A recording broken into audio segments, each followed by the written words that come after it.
The silence in the house after the door closed echoed like a scream. I stayed still, feeling the weight of his gaze still on my skin. Pastor Kevin had just left, but his presence still filled every corner of the room. My hands were trembling as they touched my lips, trying to process what had just happened. I never thought that a simple dinner invitation would completely change my life. My name is Tyler, I'm 28 years old and I work as a forestry engineer in a small town in rural Colorado. I moved here just 6 months ago, looking for peace after a turbulent breakup from a 5-year relationship in Denver. Nature has always been my refuge, and this place seemed perfect for a fresh start, towering mountains, clean air, and a welcoming community where no one knew about my past. Subscribe to the channel and leave a like to get access to more stories like this. My cabin is a 10-minute drive from town, surrounded by pine trees and overlooking a crystal-clear lake. Mornings start early, with birds singing to wake me up even before the alarm goes off. My routine was simple: a strong coffee while watching the sunrise, working at the forestry office until late afternoon, and quiet evenings reading or stargazing. On weekends, I would explore trails or fish in the lake. Loneliness had become a comfortable companion. The local community is small and close-knit. I quickly got involved with the local church, not out of religious devotion but because of the sense of belonging it offered. That's where I met Pastor Kevin, a 42-year-old man respected by everyone. Tall, with gray hair at the temples and intensely blue eyes, he had a presence that immediately commanded attention. His deep, measured voice seemed to reach something profound in everyone present at the services. Everything changed on a rainy Tuesday. I was checking for storm damage when my Jeep got stuck on an unpaved road. After an hour of trying to get out on my own, I saw headlights approaching in the darkness. It was Pastor Kevin, coming back from visiting an elderly member of the congregation. "Tyler. Thank God it's you. I was worried you might be a lost tourist," he said as he parked his truck. We worked together for almost an hour to free my vehicle. The rain soaked us completely, but there was something strangely intimate about fighting the mud and water side by side. When we finally got unstuck, Kevin insisted that I come to his house to dry off before heading back to my cabin.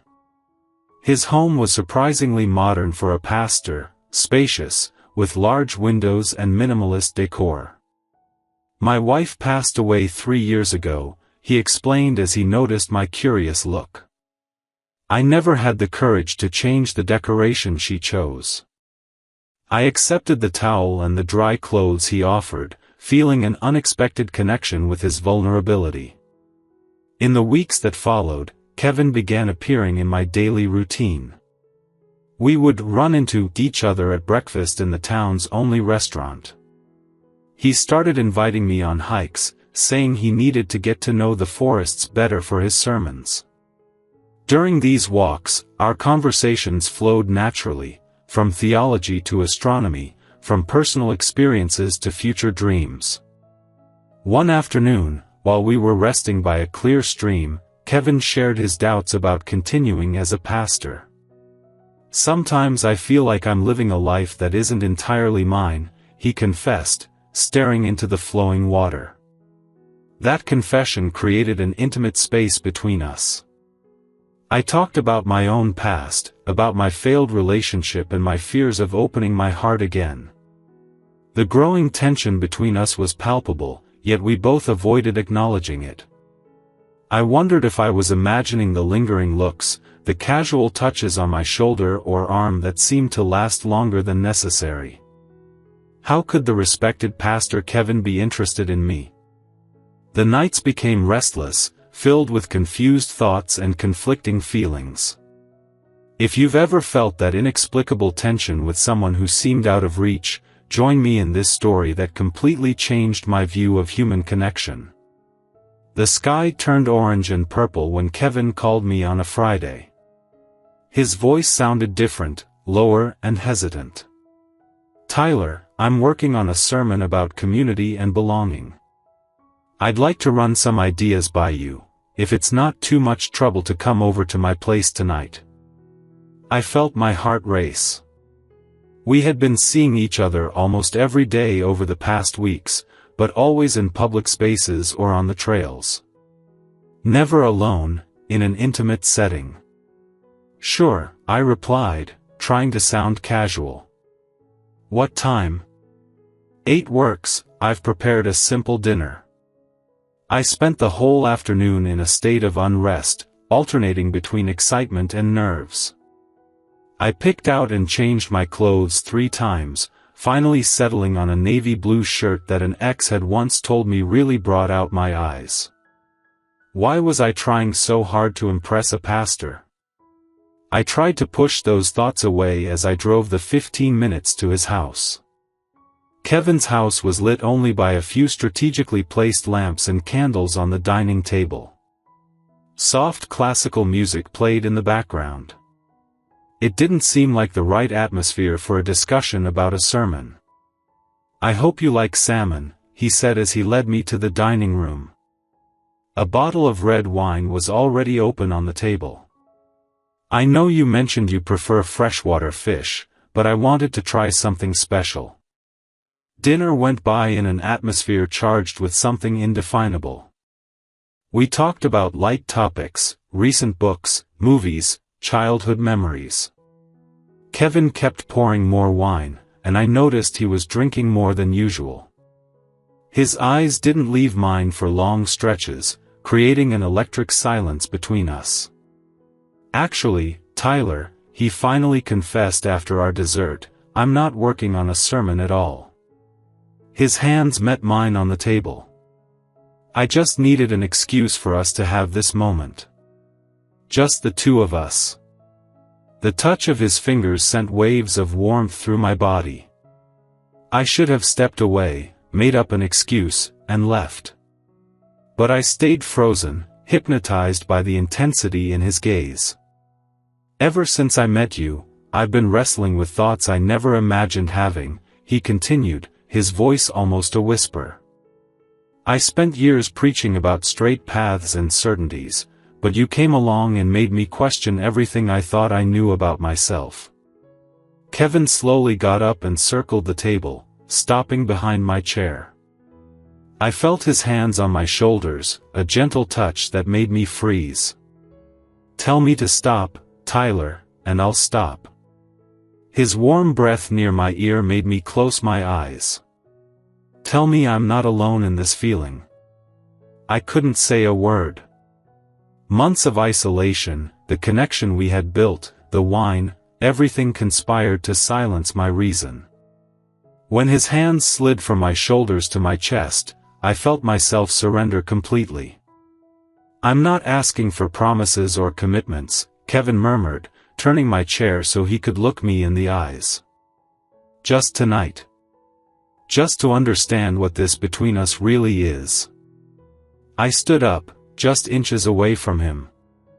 The air felt heavy between us, charged with possibilities and risks. "And tomorrow? And the congregation? Your position?" "There is no tomorrow. Only now."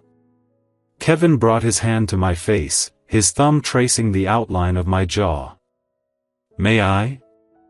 Our lips met in a tentative kiss that quickly deepened into something more urgent. Years of repression seemed to melt away in that contact. His hands cradled my face as if I were something precious while guiding me toward the sofa. I felt the weight of his body over mine, a comforting pressure that pushed away all doubts. Everything around us faded.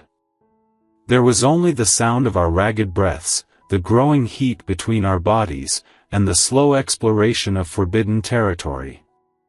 Kevin unbuttoned my shirt with trembling fingers, unveiling my skin to the cool air of the room. His lips traced a path along my neck, sending shivers all over. "You're beautiful," he whispered against my skin. "I've been dreaming of this moment since that afternoon in the woods." My hands found his gray hair, pulling him into a deeper kiss. There was a sweetness in his hesitancy, as if every move was a precious discovery. Time slowed as we lost ourselves in discovering one another, our bodies speaking an ancient, instinctive language. Candles cast dancing shadows on the walls as we shed our clothes and inhibitions. Kevin looked at me with a mix of desire and reverence that made me feel cherished. "Are you sure?" I asked, giving him one last chance to back out. "I've never been so sure about anything in my life," he replied, his intense blue eyes fixed on mine. What followed was a dance of discovery. Our bodies met like waves crashing on the shore, inevitable, powerful, in an ancient rhythm. Kevin guided me with a tenderness that contrasted with the intensity in his eyes. My hands explored every inch of his skin, memorizing every contour and texture. There was a vulnerability in his sighs that deeply moved me. This man who for so many symbolized strength and certainty was now completely open and vulnerable in my arms. Time lost all meaning. We were like travelers exploring unknown lands, discovering valleys and mountains mapped out on each other's bodies. The hours melted into moments of intense pleasure interspersed with quiet moments of intimacy. The sweat on our skin glistened in the candlelight like morning dew. "You're like an oasis in the desert that has been my life these past few years," Kevin confessed, his head resting on my chest. "I never realized how thirsty I was until I found you." His fingers traced invisible patterns on my skin as we gazed at the ceiling. The weight of his body against mine was like an anchor, keeping me rooted in the moment when my mind wanted to drift into what our actions might mean. When we finally pulled apart hours later, a contemplative silence hung between us. Kevin got up first to get us some water. I watched his body move through the dimly lit room, a body I now knew intimately, but that belonged to a man whose role in the community demanded a distance we had just completely erased. "What are you thinking about?" he asked, handing me a glass of water. "About everything and nothing," I answered honestly. "About how something so intense can arise in the most unexpected places. About what it will be like facing you from the pulpit on Sunday." Kevin sat beside me, his eyes now more serious. "Tyler, what happened here, it wasn't just physical desire for me. You made me question truths I'd believed for decades. You made me see possibilities I always denied to myself." We drank our water in silence for a few minutes, letting the weight of those words settle between us. Reality began to re-enter our little private world. "And now?" I finally asked. "I don't know," he admitted, taking my hand. "All I know is that I don't want to pretend this never happened. I don't want to go back to just being Pastor Kevin for you." The clock on the wall read 3:42 in the morning. Out there, the world continued to spin, oblivious to the transformation that had taken place within these walls. Kevin pulled me back into his arms, his lips meeting mine again with a renewed urgency as if he feared I might disappear if he didn't hold me tight enough. When the first rays of sunlight filtered through the blinds, they found us intertwined on the sofa, watching ourselves in silence. The intimacy of that quiet moment was almost deeper than the physical intimacy we had shared just hours before. There were unspoken questions in his eyes, and I knew mine reflected the same doubts. "I need to go," I murmured, even though every cell in my body wanted to stay there.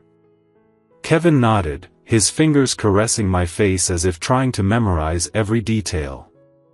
"Yeah, the day is starting." There was a sadness in his voice that echoed in my chest. "Tyler, I placed my fingers over his lips. "Don't promise anything right now. We both need time to think." I slowly got dressed, feeling his eyes follow every move. When I was finished, Kevin was already standing, dressed only in sweatpants.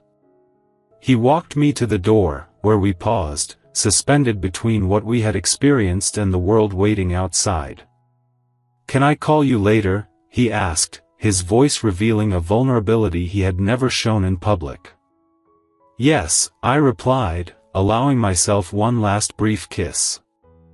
"I'll be waiting." The drive back to my cabin never felt so long. The sunrise painted the sky in shades of pink and gold, a new day breaking with possibilities I never imagined. As I drove, my mind drifted between the ecstasy of the previous hours and the complicated reality we now faced. When I got home, I sat on the porch with a cup of coffee, watching the lake in the distance. Inside me, contradictory emotions were battling for supremacy. There was the euphoria of the deep connection we had experienced, but also the weight of the responsibility of getting involved with someone whose role in the community was so significant. There was a desire to relive that night 1,000 times, and the fear of the consequences it might bring for both of us. My phone vibrated with a message. It was Kevin. "I can still smell you on my skin. I don't regret a thing." I closed my eyes, letting the tears I'd been holding finally roll down. Something had changed in me irrevocably that night, not just because of the physical intimacy, but because of a connection that went beyond the physical. Kevin had seen me in a way no one ever had, and I had seen him beyond the facade of certainty and authority he showed the world. I looked up at the now completely clear sky, realizing that regardless of what happened next, I was no longer the same person who arrived in this small town 6 months ago. Kevin did that. He opened doors inside me I never even knew existed, showed me vulnerabilities and strengths I didn't know I had. The future was uncertain, but for the first time in a long time, I wasn't afraid of that uncertainty. There was beauty in the vulnerability we shared, a truth that went beyond labels and social expectations. I finally understood that some connections are too rare to be denied, even when they appear in the most unexpected and inconvenient places. 3 days passed since that night at Kevin's house. 3 days of furtively exchanged messages, stolen glances when we crossed paths at the tiny town market, long phone calls that always ended with that same unspoken question, "What now?" I skipped church on Sunday, unable to face the contrast between the Kevin I knew intimately and the Pastor Kevin who led his congregation. On Wednesday, he invited me out for a walk.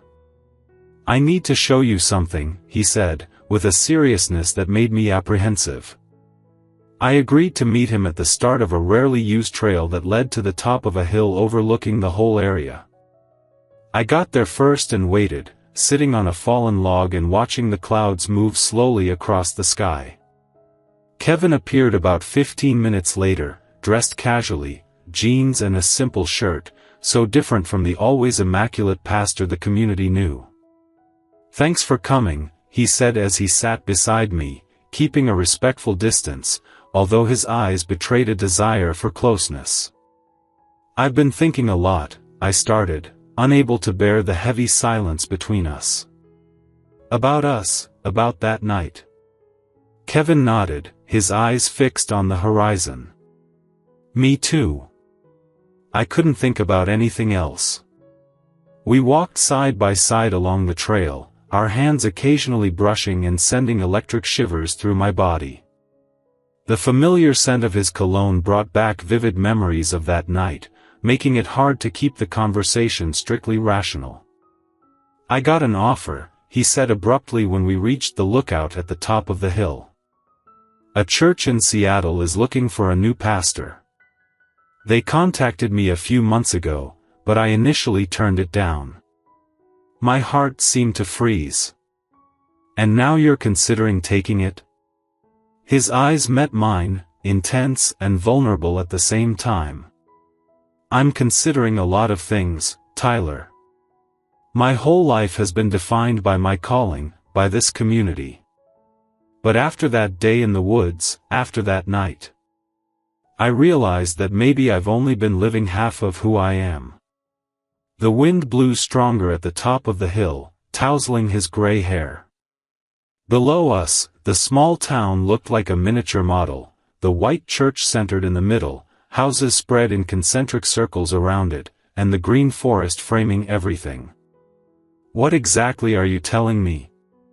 I asked, even though I already knew the answer. Kevin took a deep breath, as if gathering courage. "I'm saying I need to leave. This town is too small for the secrets we now share. What happened between us was real, Tyler, more real than many things I preached from the pulpit. But I can't be two people at the same time. I can't be Pastor Kevin and also the man who holds you in his arms."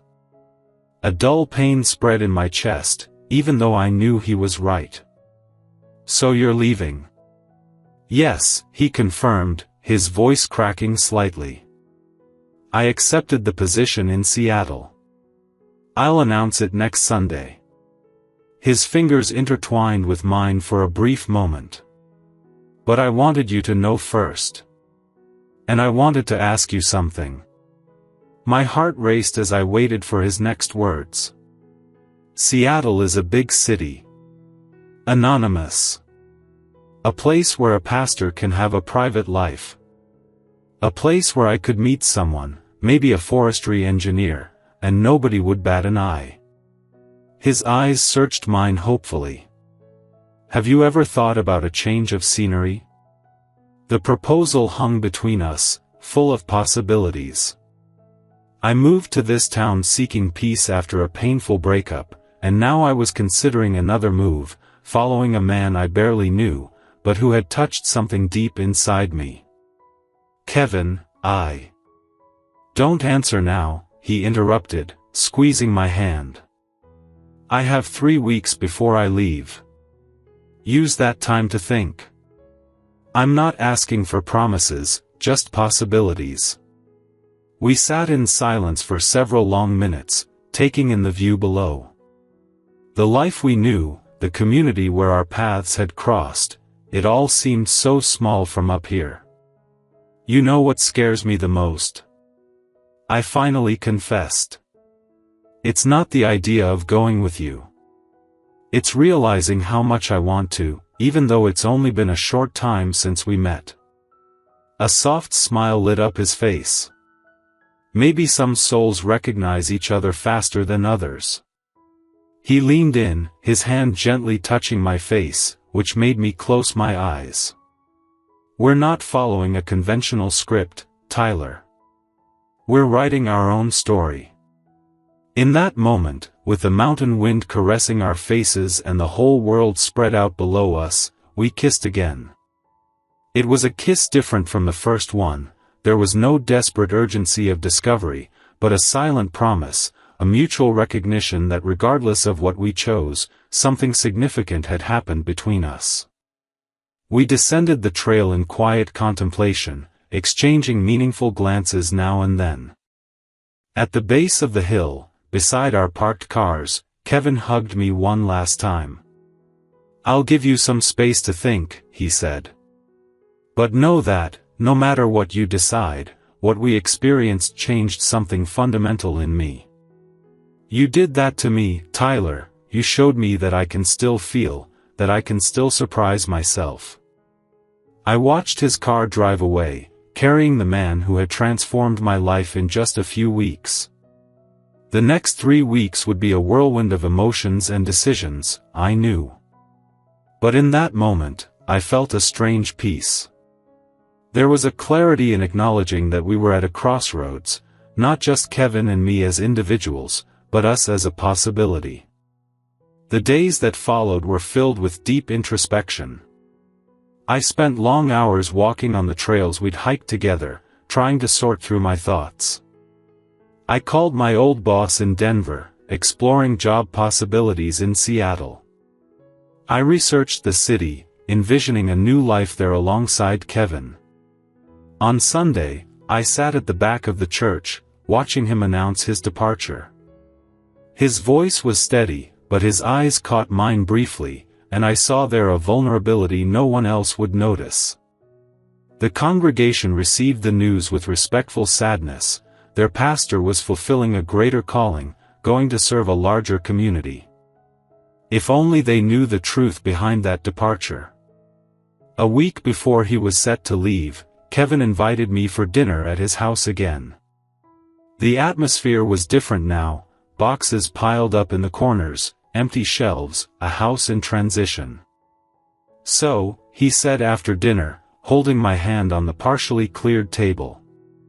"Have you thought about what we talked about?" I took a deep breath, feeling the weight of the decision I had made after days of reflection.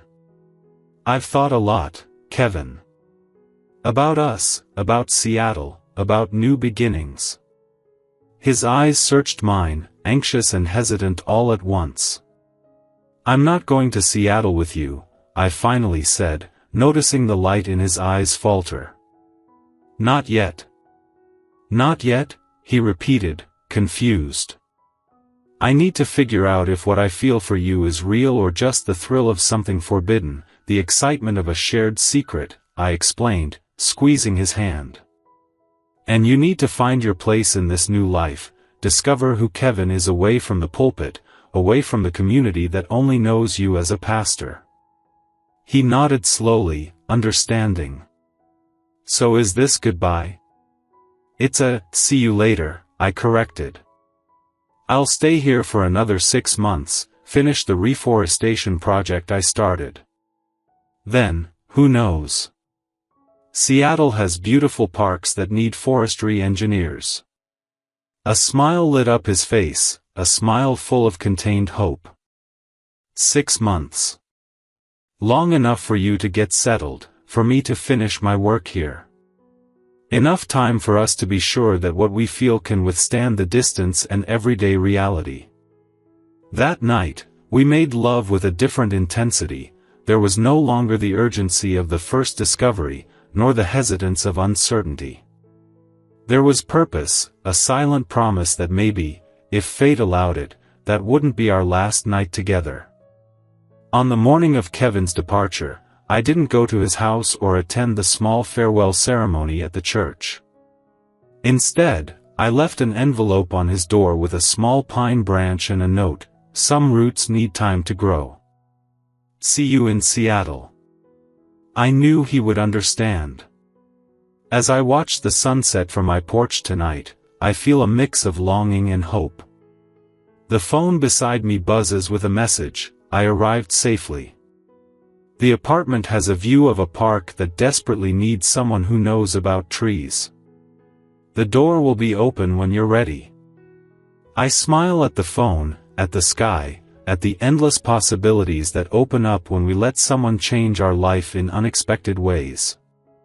I don't know what the future holds for Kevin and me. I don't know if Seattle will be our shared destination or just another stage in separate journeys. But I do know that that visit to my house, that night in his arms, changed something fundamental in me.